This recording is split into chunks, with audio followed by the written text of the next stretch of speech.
Komisi Penanggulangan AIDS atau KPA Kota Bandung dalam kurun waktu 30 tahun terakhir mencatat di Kota Bandung terdapat lebih dari 5.800 orang yang terinfeksi HIV. Kelompok ibu rumah tangga berada di kelompok rentan, lalu bagaimana mencegah risiko penularan? Kami bahas malam hari ini bersama Roy Lolona Baban, Program Manajer Jaringan Indonesia Positif, serta Dr. Ronald Jonathan, dokter dan konselor HIV AIDS. Selamat malam Dr. Ronald dan juga Bang Lolo. Ya, selamat malam Mbak Tiffany. Terima kasih Dr. Ronald dan juga Bang Lolo sudah bergabung pada kami malam hari ini. Saya akan ke dokter terlebih dahulu. Terkait dengan apa yang sedang ramai belakangan ini, saya berangkat dari pernyataan dari Wakil Gubernur Jawa Barat terkait dengan usulan poligami untuk menekan angka HIV AIDS. Saya akan minta tanggapan dokter seperti apa? Saya akan menanggapi dari segi medis. Kalau dari segi medis, tidak ada evidence yang menunjukkan bahwa poligami itu menurunkan tingkat transmisi HIV/AIDS. Jadi saya sendiri jelas keberatan sebagai dokter karena memang karena kita bekerja berdasarkan evidence base begitu. Begitu Mbak Tiffany. Oke, jadi secara medis tidak ada yang dapat dibenarkan bahwa poligami menjawab sebagai solusi untuk menekan angka HIV/AIDS ya, dokter ya? Betul. Kalau kita lihat misalnya dari WHO, dari CDC, bahkan dari Kemenkes sendiri pun tidak ada. Oke, saya ke Bang Lolo. Bang Lolo, untuk mitigasi tidak hanya pencegahan risiko penularan, tapi juga pemahaman itu penting kita lakukan di tengah masyarakat. Artinya ketika seorang pejabat publik mengemukakan pendapat yang mana dalam dunia medis tadi disampaikan oleh Dr. Ronald, itu sama sekali tidak dibenarkan. Artinya memang pemahaman terkait dengan HIV/AIDS ini masih kurang. Bahkan tidak untuk di kalangan masyarakat, di kalangan pejabat. Sekelas pejabat pun itu juga masih kurang. Tanggapan Anda, Bang Lolo?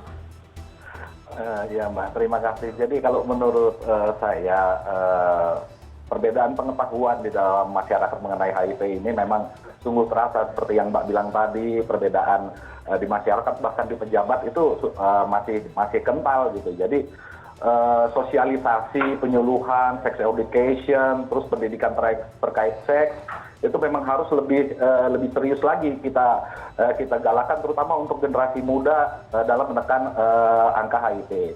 Di samping itu kita juga melakukan program-program pemerintah atau mendukung program pemerintah dalam penanggulangan HIV seperti tes and treat, screening HIV, perluasan layanan HIV dan sebagainya gitu sih Mbak. Oke, Dr. Ronald, kalau Bang Lolo menyampaikan sosialisasi edukasi, penyuluhan, pendidikan seks itu yang sebenarnya masih kurang dirasakan di masyarakat kita. Apakah ini juga yang dokter lihat menjadi salah satu faktor mengapa angka HIV/AIDS ini cukup tinggi atau mengalami kenaikan?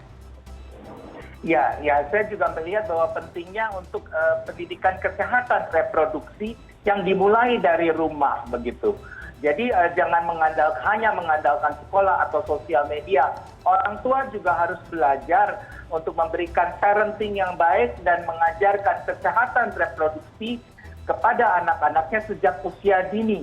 Sehingga ketika anaknya sudah besar, mereka sudah paham, mereka tahu tentang bagian-bagian tubuhnya dan bagaimana mereka harus memproteksi dirinya. Begitu Mbak Tiffany. Oke, kalau kita lihat di Jawa Barat sendiri dari KPA Komisi Penanggulangan AIDS di Jawa Barat mencatat ada kenaikan, ya kan, angka di sana. Ada beberapa kelompok, salah satu kelompok yang dianggap rentan adalah kelompok IRT atau ibu rumah tangga. Bagaimana melihat ini dok, mengurangi risiko penularan di kelompok ini? Kalau menurut saya adalah pentingnya untuk melakukan tes HIV untuk calon pengantin. Jadi sebelum mereka menikah, mereka menjalani tes HIV baik lakinya maupun perempuannya. Jadi tidak selalu perempuan yang disudutkan. Oke, Bang Lolo, kalau di tengah masyarakat kita selain tadi pemahaman yang kurang, masih banyak yang juga menutup mata atau mungkin sebenarnya sudah mengetahui atau mungkin ada juga yang sudah merasakan ada gejala tapi masih belum mau membuka diri atau paling tidak menerima kenyataan bahwa ada indikasi itu.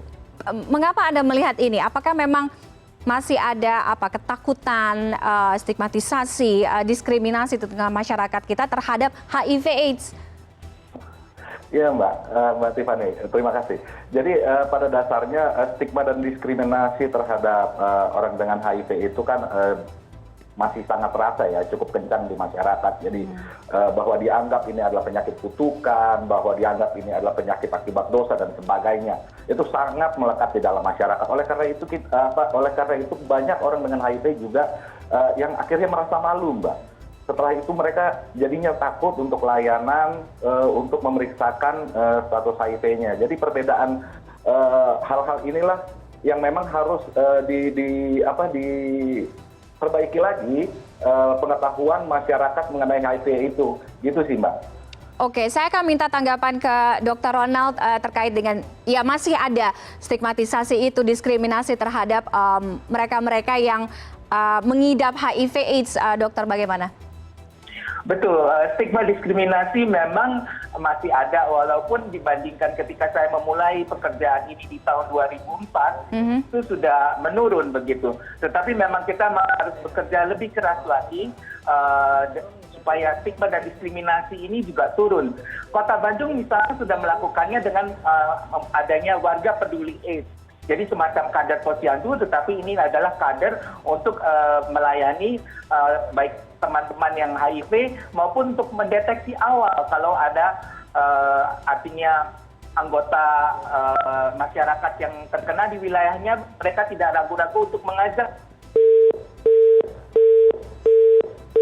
Oke, nampaknya kami mengalami gangguan komunikasi dengan Dr. Ronald Jonathan. Apakah Bang Lolo masih bergabung dengan saya? Iya masih, Mbak. Oke, baik. Bang Lolo, sambil kita menunggu sambungan kembali ke Dr. Ronald Jonathan. Bang Lolo, di Jaringan Positif Indonesia punya komitmen terkait dengan bagaimana upaya menekan angka kasus HIV/AIDS yang ada di Indonesia. Zero infection, zero death, dan juga zero discrimination. Bagaimana upaya ini bisa berhasil? Oke.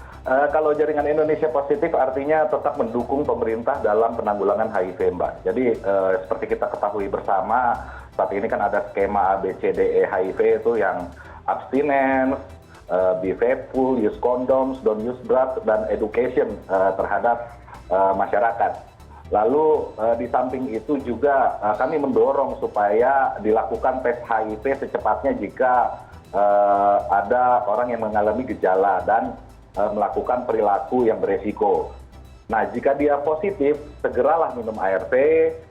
Terus juga kita mendorong supaya para orang dengan HIV tersebut patuh meminum obat ART dan selalu gunakan kondom. Nah, jika orang dengan HIV sudah minum ART dan patuh, maka jumlah virus dalam darahnya kan menjadi tidak terdeteksi, Mbak. Jadi kemungkinan tidak menularkan HIV ke pasangannya. Itu Mbak Tiffany. Oke, Dr. Ronald sudah bergabung kembali dengan kami, dokter? Sudah, Mbak Tiffany. Oke, baik. Dokter, terkait dengan pemeriksaan tes HIV, apa yang harus dipahami? Bagaimana masyarakat kita bisa melakukan pendeteksian, pencegahan sejak dini seperti judul kita malam hari ini? Oke, seandainya saya melakukan perilaku resiko, katakan saya melakukan hubungan seks dengan katakan pekerja seks, maka kalau saya mau tahu apakah saya betul-betul HIV positif, maka saya dites 3 bulan kemudian. Itu yang disebut sebagai masa jendela.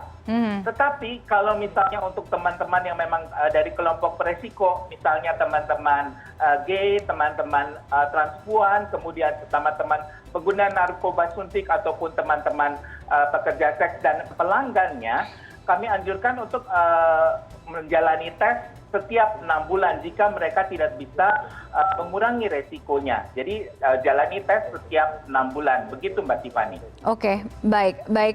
Terima kasih Bang Lolo, Roy Lolo Nababan, Program Manager dari Jaringan Indonesia Positif, dan juga Dr. Ronald Jonathan, dokter serta konselor HIV/AIDS sudah bergabung dengan kami malam hari ini. Selamat malam, sehat selalu. Terima kasih Mbak. Terima kasih, Mbak Selamat malam, Tiffany. sehat terus, Mbak.